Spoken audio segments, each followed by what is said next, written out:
Semana Santa que llega, en un verano que viene también complicado inflacionariamente. Lorenzo Ramírez, periodista económico. Lorenzo, muy buenos días. ¿Qué tal? Buenos días, José Antonio. Bueno, ¿llega la FED mañana en medio de la crisis bancaria o en la fase final de la crisis bancaria, Lorenzo?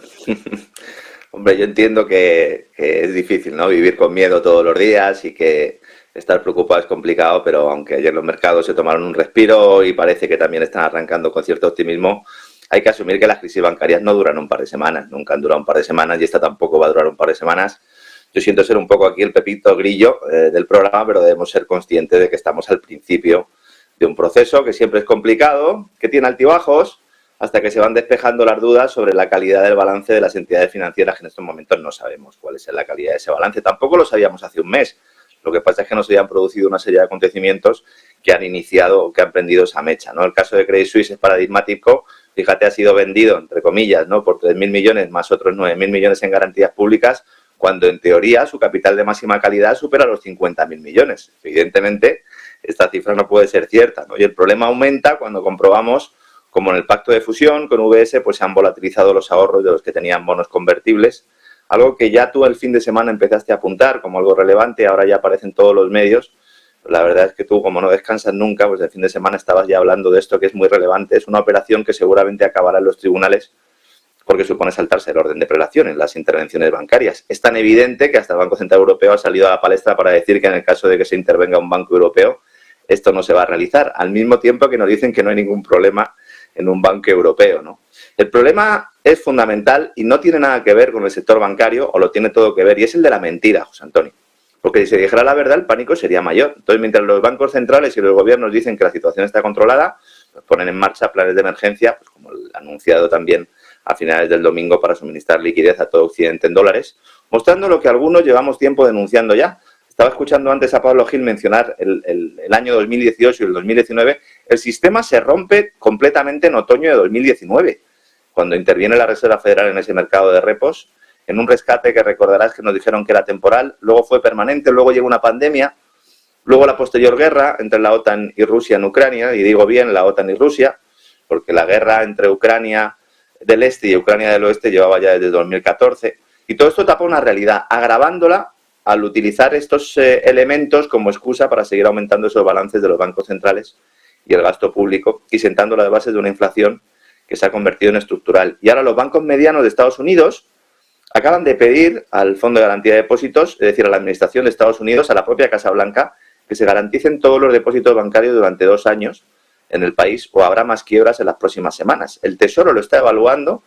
En esta ocasión parece difícil que se pueda saltar al Congreso, aunque hemos visto cosas peores en los últimos tiempos, como hizo en el rescate e intervención de Silicon Valley Bank, para evitar sobre todo que First Republic Bank sea la siguiente ficha del dominó en caer. Esta mañana ya conocíamos que JP Morgan, el señor Dillon, parece estar dispuesto a ser el salvador de todos y ya está negociando ese segundo rescate. Y estamos hablando ya no de 2 billones de dólares, trillions USA, para salvar o para garantizar todos los depósitos bancarios en Estados Unidos, sino de 18 billones, 18 trillions USA, que evidentemente el Tesoro no tiene en sus fondos de rescate y que deberán ser puestos por la Reserva Federal. Y mientras todo esto sucede, desde el departamento que dirige Janet Yellen se publica un comunicado muy en la línea del Banco Central Europeo diciendo que debido a las decisivas acciones recientes la situación se ha estabilizado, lo cual es profundamente falso. Que los flujos de depósitos están mejorando, lo cual es falso también, porque son los bancos grandes los que están metiendo depósitos en los pequeños para intentar detener el pánico, y que los ahorros están garantizados, lo cual también es mentira, ¿no? El Freedom Caucus de la Cámara de Representantes ya ha dejado claro que cualquier garantía universal, sobre todo los depósitos bancarios, ya sea implícita o explícita, consagra un precedente peligroso que lo que fomenta pues es la irresponsabilidad de un sector bancario que, si algo ha demostrado hasta ahora, es que es bastante irresponsable, ¿no? Al final, si se hace, será a golpe de decreto presidencial, y en este contexto pues se celebra esa reunión del Consejo de Gobierno de la Reserva Federal. Yo me atrevería a decir que es la más complicada de su historia reciente. Yo creo que es la más difícil de Jerome Powell. La inflación subyacente se mantiene en unos niveles inasumibles y Powell y el resto de gobernadores llegan a ese cruce de caminos para ver un poco qué hacen, ¿no? A ver a quién le venden el alma, ¿no? O terminan de pinchar la burbuja subiendo tipos y provocando o impulsando una recesión que está ya en marcha, por mucho que nos digan que no, o bien congelan ese endurecimiento monetario dando alas a la inflación. Hagan lo que hagan, se van a equivocar. El error es de base, el error se cometió ya hace mucho tiempo y ya no se puede arreglar. Y el rescate anunciado con motivo de la quiebra Silicon Valley Bank y el anuncio de futuras de futuros aseguramientos o de futuros rescates, pues hacen que esto sea profundamente inflacionista. Goldman Sachs ya no espera que la Reserva Federal suba tipos. Nomura decía ayer, ¿no?, que podían bajarse un cuarto de punto. Elon Musk también en las últimas horas decía que había que bajar los tipos medio punto. Ese pivote, ¿verdad?, del que hemos hablado tanto, que según los datos no tenía fundamento, pero que ahora puede tenerlo. Y está claro que los grandes gigantes financieros sabían que este escenario era posible, y lo sabían desde hace meses. Y por eso apostaban por el pivote. Aquí no lo entendíamos mucho, lo hemos hablado y comentado mucho. Pablo Gil también dice, no hay fundamentos económicos para un pivote. Bueno, es que a lo mejor algunos sabían algo que los demás no. Pero no descartemos, y este es mi gran miedo, que los bancos centrales inauguren un nuevo paradigma en el que se rescate a la banca mientras se siguen subiendo tipos, intentando reducir la demanda agregada exclusivamente por la vía de hogares y pequeñas y medianas empresas, mientras se hace la vista gorda con el gasto público, con la expansión de balances de la Reserva Federal, que son al final los principales impulsores de la inflación. Así que veremos lo que ocurre, José Antonio, muchas interrogantes y eso nunca es bueno. Yo creo que la crisis bancaria indudablemente acaba de comenzar. Presidente de Estados Unidos y presidente en una situación complicada. Trump, que ya nos dijo el fin de semana que hoy era el día en el que iba a ser detenido, no se conoce mucho más al respecto, y un posible impeachment a Biden, del que sus negocios de su familia, ¿no?, al salir a la luz están implicando directamente al presidente, con lo que los dos van a tener hoy un día de jaquecas al menos, ¿no? Se habla mucho de la familia Biden, pero es que aquí la cuestión es que puede haber cobrado él personalmente. Todo esto que estamos comentando sucede con un telón de fondo de unas elecciones presidenciales en 2024, que aunque a muchos nos puedan parecer lejanas o les puedan parecer lejanas, están explicando los movimientos políticos y monetarios actuales. Porque la Reserva Federal y la Casa Blanca intentarán que para entonces la crisis ahí ya sí empiece a alejarse. Entonces el problema es que ni siquiera sabemos quiénes van a ser los candidatos, porque el aparato judicial de Estados Unidos, impulsado por el Partido Demócrata y también por una facción del republicano, que quiere evitar a toda costa que pueda presentarse Donald Trump, están cercando al expresidente por ese presunto pago a la actriz porno a cambio de su silencio durante aquella campaña electoral de la Casa Blanca de 2016. Claro, este caso, que está siendo manejado con evidente prevaricación por parte de la Fiscalía de Manhattan, se saca otra vez del cajón porque ya no pueden apartarle de la carrera presidencial a Trump por la posesión de documentación confidencial, porque es que Biden ha hecho lo mismo, ¿no? Decían que le iban a detener, en las últimas horas ayer ya decía Trump que había recibido algún tipo de filtración y que se podía evitar esa detención. Ya conocemos también un poco al personaje, cómo juega Trump con esa propaganda también, con esos medios de comunicación, a ser un poco la alternativa, ¿no? Decía que iba a limpiar el pantano y a lo mejor primero tendría que limpiar su casa, ¿no? Y precisamente ahora vuelve a sobrevolar ese fantasma del impeachment a Biden, no a Trump, sino a Biden, por esos negocios oscuros de su familia en Ucrania, en China, en Rumanía. Hay muchos países con empresas que han enviado dinero a los Biden, con alianzas empresariales que a través de testaferros con nombre y apellidos que aparecen en documentación oficial llevaron ingentes cantidades de dinero de procedencia irregular a las cuentas bancarias de Hunter, su hijo, de James, el hermano del presidente. Estos aparecen en los registros bancarios presentados por el Comité de Supervisión y Rendición de Cuentas de la Cámara de Representantes. Esto no es un artículo periodístico, esto es documentación oficial en el Congreso, un informe en el que se revelan pagos a otro Biden cuyo nombre es eliminado. Es decir, aparece el nombre de todos los Biden menos de uno. ¿Quién es ese uno? Pues evidentemente esto apunta directamente al presidente. Me recordaba mucho cuando veía la documentación esta a lo del Mr. X de los GAL, ¿no?, en España. Y esto es solo el principio, porque el Comité de Supervisión manifiesta estar preocupado por las implicaciones que puede tener esto para la seguridad nacional, derivadas de que la familia del presidente Biden recibiera millones de dólares de ciudadanos extranjeros. Han dicho que van a continuar siguiendo el rastro del dinero para determinar si el presidente Biden personalmente se ve comprometido por esos planes de negocio de la familia. Y la clave aquí es que Biden, ante todo esto, se limita a negarlo, a pesar de que se han presentado extractos bancarios que prueban, insisto, cómo el dinero acababa en las cuentas familiares que tiene la familia en Delaware, que era también el destino del dinero que el magnate Igor Kolomoisky lavaba, el padrino de Zelensky, vía Chipre, con la ayuda de Burisma Holdings, que es la empresa energética ucraniana que se forraba con las comisiones por suministros de gas ruso a Alemania y que tenía a Hunter Biden sentado en su consejo de dirección.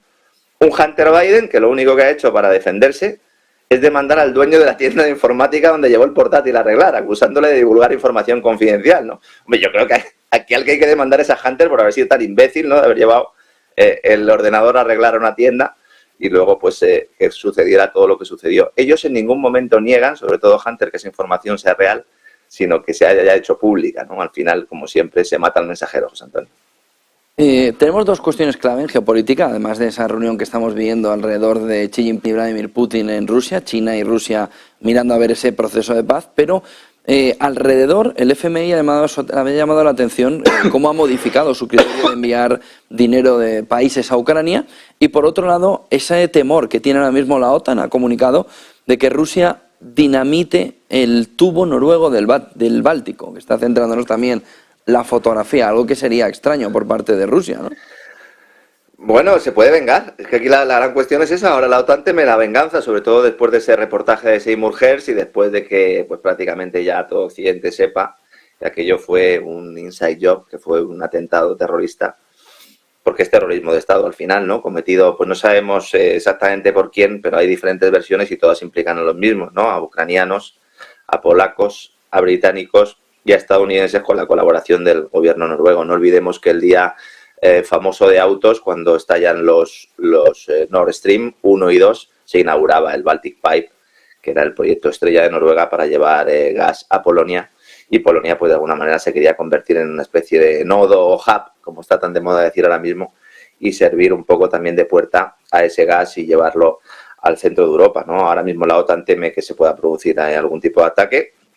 Hay bombarderos B-52 estadounidenses sobrevolando la zona, es decir, estamos viendo una escalada muy importante y, como bien dices, Xi Jinping está intentando convencer a Rusia de que es mejor salir de esa trampa que le tendió la OTAN en su momento cuando llegó Biden y que motivó finalmente esa intervención rusa. Xi Jinping considera que hay que mirar ya hacia otro sitio, él es consciente además de que la mirada a Estados Unidos está puesta en el Pacífico y que seguramente con esta crisis bancaria se empiece ya a dejar un poco de lado el tema ucraniano y veremos qué sucede si finalmente en verano se acaban las municiones, ¿no? El Fondo Monetario Internacional está como loco para ver si le suelta los 15.000 millones de dólares a Ucrania, porque es un dinero que va a acabar en manos de las multinacionales occidentales para ese famoso Plan Marshall, que va a ser un saqueo y una expropiación de recursos, como ha sucedido siempre a lo largo de la historia. Y de hecho lo que es vergonzoso es que el Fondo Monetario Internacional haya modificado, incluso antes de que acabe la guerra, sus programas de préstamos, cambiando las definiciones, cambiando los criterios, para poder entregar un dinero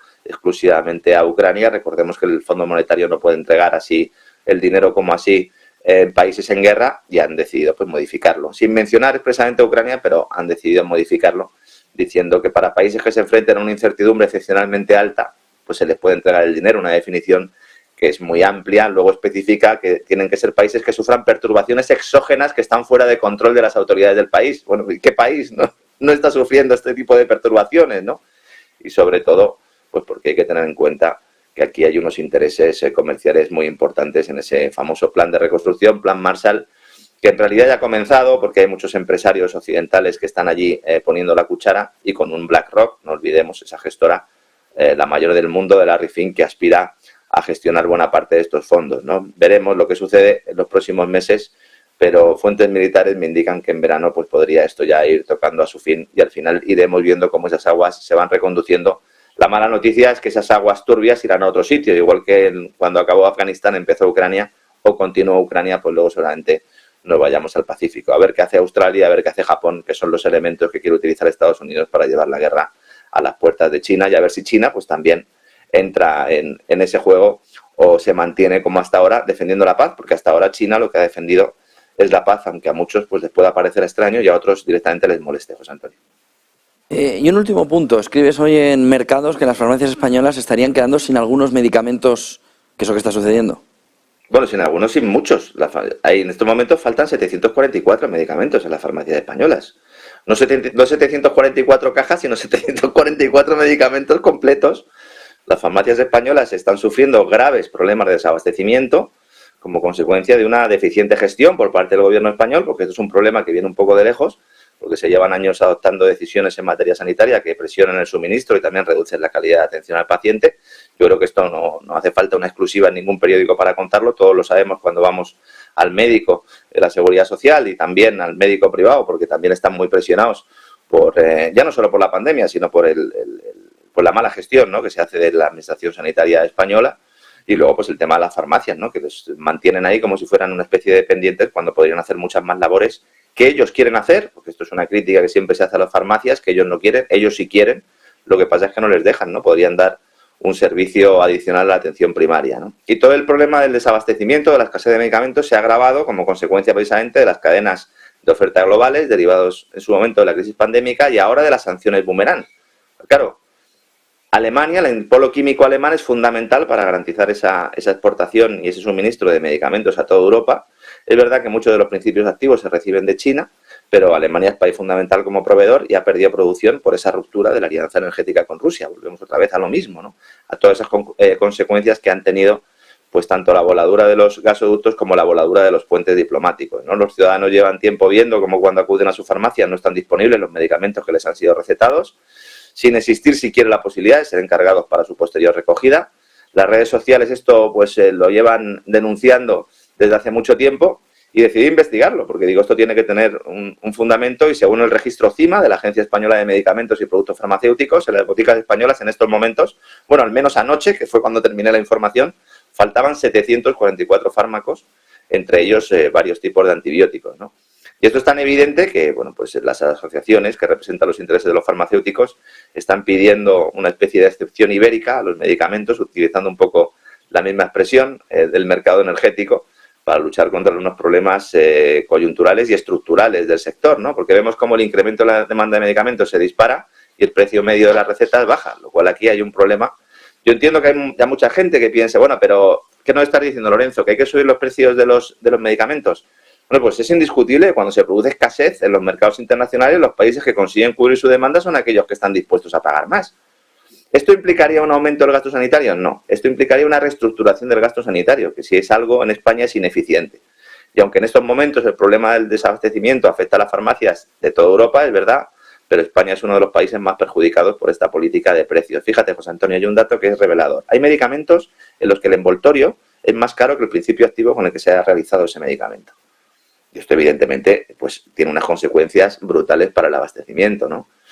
La crisis industrial alemana, como digo, es determinante. No se ha calibrado bien el impacto que tiene esa ruptura de los puentes energéticos que unían al país germano con Rusia, destacando pues esa falta de capacidad de la industria química para mantener su producción. Tenemos otro ejemplo más de sanciones boomerang. Lamentablemente, me parece que veremos más en los próximos años, José Antonio. Lorenzo Ramírez, periodista económico, buen día. Gracias por toda esa información y buen negocio.